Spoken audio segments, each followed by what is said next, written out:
O conceito correto da constituição dos seres humanos é dualista, ou seja, eles acreditam que o ser humano só tem alma e corpo. Segundo este conceito, a alma é a parte interior e espiritual invisível, enquanto que o corpo é a parte corporal, externa, visível. Embora haja algo de correto nisto, contudo, não é exato ou inexato. Esta opinião vem de homens caídos, não de Deus. Além da revelação de Deus, não há nenhum conceito seguro para nos agarrar que o homem que o corpo no homem ou no ser humano é a cobertura externa do homem. Isto é sem dúvida alguma correto, mas a Bíblia jamais confunde o espírito e a alma como se fosse a mesma coisa. Não só são diferentes em condições, mas também suas naturezas diferem uma da outra. A palavra de Deus não divide o homem em duas partes, alma e corpo. Pelo contrário, trata o homem como um ser tripartido, espírito, alma e corpo. E basta nós ler apenas um versículo e nós vamos confirmar isto. 1 Tessalonicenses capítulo 5, versículo 23, Paulo escrevendo aos crentes, ele diz: "E o próprio Deus de paz vos santifique completamente, e o vosso espírito e alma e corpo sejam plenamente conservados irrepreensíveis para a vinda de nosso Senhor Jesus Cristo. Fiel é o que vos chama, ele também o fará." Para termos consciência de Deus, amá-lo e comungar com ele, precisamos ter espírito. Embora as plantas tenham corpos físicos e os animais tenham almas, apenas os seres humanos possuem espíritos. Somente por nossos espíritos conhecemos a Deus, o Pai dos espíritos. Hebreus capítulo 12, versículo 9, Deus é espírito, e importa que os que o adoram, o adorem em espírito e em verdade. Isso o Senhor Jesus falou em João capítulo 4, versículo 24, para a mulher samaritana. A palavra de Deus atribui ao espírito habilidades como razão, fé e esperança. O espírito do homem o torna consciente de Deus e capaz de se relacionar com Deus. Leia com cuidado 1 Coríntios capítulo 14, versículo 2 e os versículos 14 e 16 deste mesmo capítulo. Além disso, seu espírito o torna consciente de seus próprios pensamentos e capaz de compreender a si mesmo. Você pode ler isso na Bíblia também, em 1 Coríntios, capítulo 2, versículo 11. O espírito de uma pessoa tem o sensor moral de fazer julgamentos éticos e formar convicções, e carrega a capacidade de anular os instintos. O espírito humano é capaz de reverenciar ou capaz de reverência e adoração. Nenhum animal tem tais capacidades. O espírito humano dá-lhe imaginação e criatividade. Antes da conversão, nossos espíritos estavam alienados de Deus, estavam em trevas. Efésios capítulo 4, versículo 18. No entanto, a salvação trouxe vida espiritual. E aquele que se une ao Senhor é um só espírito com Ele, descrevendo a união mais próxima possível. 1 Coríntios capítulo 6, versículo 17. Assim como o sopro de Deus trouxe vida a Adão, o Espírito Santo de Deus nos traz vida eterna. João capítulo 6, versículo 63. O Espírito de Deus continua a trabalhar intimamente com nossos espíritos, ou seja, trabalhar em cada pessoa salva. A Bíblia diz: o mesmo Espírito Santo testifica com o nosso espírito humano que somos filhos de Deus. Romanos capítulo 8, versículo 16. Na verdade, esse contato é tão próximo que às vezes não temos certeza se certos versículos se referem aos nossos espíritos, os espíritos humanos, ou ao Espírito Santo de Deus que os capacita. Por exemplo, eu estou falando isso quando lemos a Bíblia, Filipenses capítulo 3, versículo 3. Note o que diz lá. Porque a circuncisão somos nós, que servimos a Deus em espírito e nos gloriamos em Jesus Cristo e não confiamos na carne. Servimos a Deus em espírito, é o nosso espírito ou no Espírito Santo? Sem dúvida é o Espírito Santo nos guiando o nosso espírito para fazer isto. Pelo gracioso controle do Espírito Santo, os espíritos dos profetas estão sujeitos aos profetas. 1 Coríntios capítulo 14, versículo 32. O serviço mais elevado que podemos prestar a Deus é o serviço que surge de nosso espírito renovado. Romanos capítulo 1, versículo 9. Deus espera que tenhamos uma mente espiritual. Romanos capítulo 8, versículo 6. A mente espiritual aprende a ceder ao Espírito Santo e receber dele a verdade espiritual e anseia por comunhão íntima com Deus. 1 Coríntios capítulo 2, versículos 10 a 16. Qualquer pecador pode ser salvo pela graça de Deus mediante a fé no Senhor Jesus Cristo. E quanto a isso, a Bíblia é muito clara, porque Deus enviou seu Filho ao mundo, não para que condenasse o mundo, mas para que o mundo fosse salvo por ele. Quem crê nele não é condenado, mas quem não crê já está condenado, porquanto não crê no nome do unigênito Filho de Deus. Porque pela graça sois salvos por meio da fé, e isto não vem de vós, é dom de Deus, não vem das obras, para que ninguém se glorie. João capítulo 3, eu acabei de citar João capítulo 3, versículos 17 e 18, e também Efésios capítulo 2, versículos 8 e 9. Não há uma única pessoa no céu que tenha chegado lá sem ter sido salva pela graça de Deus mediante a fé. A Bíblia diz, não pelas obras de justiça que houvéssemos feito, mas segundo a sua misericórdia nos salvou, pela lavagem da regeneração e da renovação do Espírito Santo, que abundantemente ele derramou sobre nós por Jesus Cristo, nosso Salvador, para que, sendo justificados pela sua graça, sejamos feitos herdeiros segundo a esperança da vida eterna. Tito capítulo 3, versículos 5 a 7. É desta forma que a pessoa é salva e agora recebe o Espírito Santo.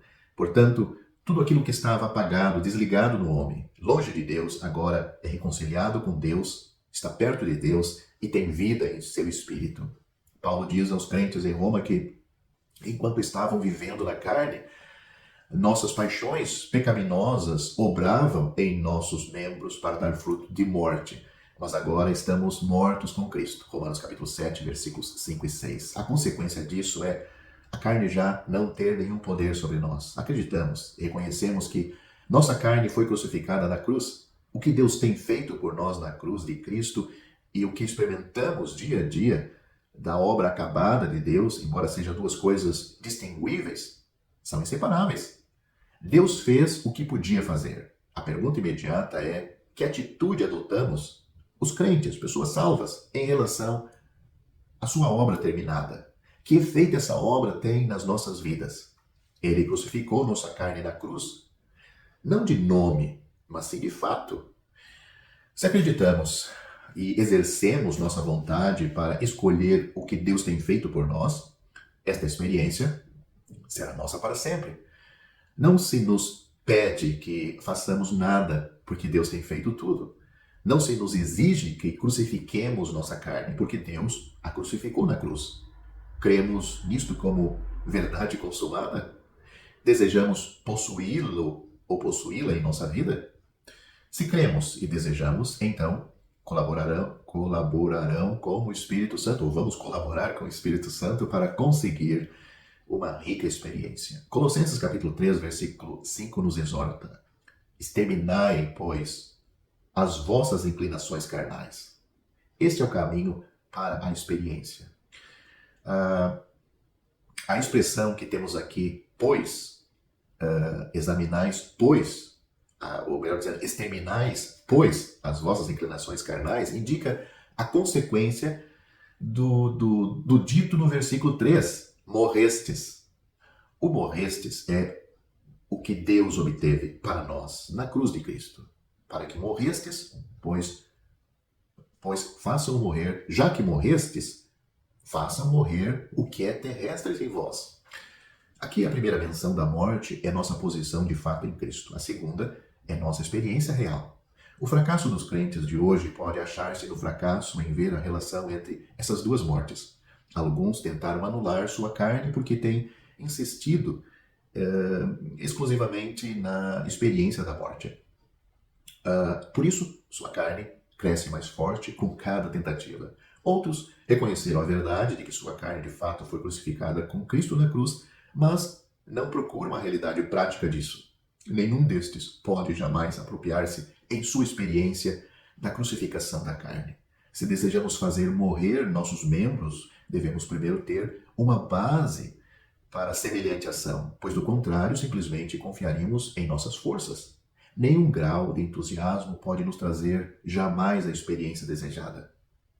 Além disso, Se eu unicamente sou, vou melhorar esta frase, além disso, se unicamente soubermos que nossa carne foi crucificada com Cristo, mas não nos preocupamos de que sua obra acabada trabalha em nós, nosso conhecimento também seria inútil. Para fazer morrer nossos membros, devemos primeiro passar pela identificação de sua morte. Conhecendo nossa identificação, devemos então proceder ao fazer morrer nossos membros. Esses dois passos devem acontecer juntos. Enganamos a nós mesmos se nos conformamos em simplesmente entender o fato da identificação, achando que agora somos espirituais ou somos espirituais posto que a carne já foi destruída. Por outro lado, também nos enganamos se, ao fazer morrer as más ações da carne, colocamos nisso muita ênfase e falhamos em tomar a atitude de que a carne morreu. Não foi nós que a matamos. Deus tratou desse assunto na obra da cruz de Cristo. Nós temos que colocar em ação aquilo que já é realidade, pois temos o fato e o poder para isso. O fato é a obra de Cristo. O poder, através do Espírito Santo que está em nós, é a palavra de Deus que garante isto. Se esquecermos que a carne está morta, nunca poderemos nos desprender de nada, enterrar nada. O façam morrer depende do morrestes. Aqui, o fazer morrer significa levar a morte do Senhor Jesus a todas as nossas ações da carne. A crucificação do Senhor tem muita autoridade porque faz morrer aquilo com que se enfrenta. Como estamos unidos a Ele em sua crucificação, podemos aplicar sua morte a qualquer membro que seja tentado pelas paixões e fazê-lo morrer imediatamente. Nossa união com Cristo em sua morte significa que é um fato em nossos espíritos. O que o crente deve fazer agora é tirar esta morte de seu espírito e aplicá-las aos seus membros cada vez que suas paixões despertem ou despertarem. Esta morte espiritual não é coisa para uma vez e pronto. Se o crente não se mantiver vigilante ou se perder a fé, é indubitável que a carne entrará em um frenesi de atividade. Quem deseja ser totalmente conformado à morte do Senhor deve fazer morrer sem cessar as ações de seus membros, para que o que é real no espírito se realize no corpo. Mas de onde vem o poder para aplicar a crucificação do Senhor a nossos membros? Paulo insiste em que é pelo Espírito Santo que se fazem morrer as ações do corpo. Você pode ler isto na Bíblia, Romanos capítulo 8, versículo 13. Para fazer morrer estas ações, o crente deve confiar no Espírito, depender do Espírito e andar em Espírito para converter sua crucificação conjunta com Cristo em uma experiência pessoal. Deve crer que o Espírito aplicará a morte da cruz a tudo que tenha que morrer. Em vista do fato de que a carne do crente foi crucificada com Cristo na cruz, não tem que ser crucificada de novo. Tudo o que se precisa é aplicar, por meio do Espírito Santo, a morte consumada do Senhor Jesus em favor dele sobre a cruz, a qualquer ação má do corpo que tente elevar-se. As obras más do crente podem surgir em qualquer momento e em qualquer lugar. Como consequência, se os filhos de Deus não fazem valer constantemente pelo Espírito Santo o poder da santa morte do Senhor Jesus, não poderá triunfar. Mas, se enterrar as ações do corpo deste modo, o Espírito Santo que habita nele, no crente, realizará finalmente o propósito de Deus de deixar inoperante o corpo do pecado. Leia Romanos capítulo 6, versículo 6. Termina esse vídeo dizendo, apropriando-se da cruz deste modo, o menino, o infanto, crente, em Cristo, será libertado do poder da carne e será unido ao Senhor Jesus na vida da ressurreição. Daí em diante, o cristão deveria andar pelo Espírito e não satisfazer os desejos da carne, como temos em Romanos capítulo 5, versículo 16. Deveríamos recordar sempre que, por muito profundamente que penetre em nossa vida a cruz do Senhor, não podemos esperar evitar mais perturbações das más ações de nossos membros sem uma constante vigilância da nossa parte. Sempre que um filho de Deus fracassa em seguir o Espírito Santo, isso tem como consequência imediata seguir a carne, e isto é inevitável.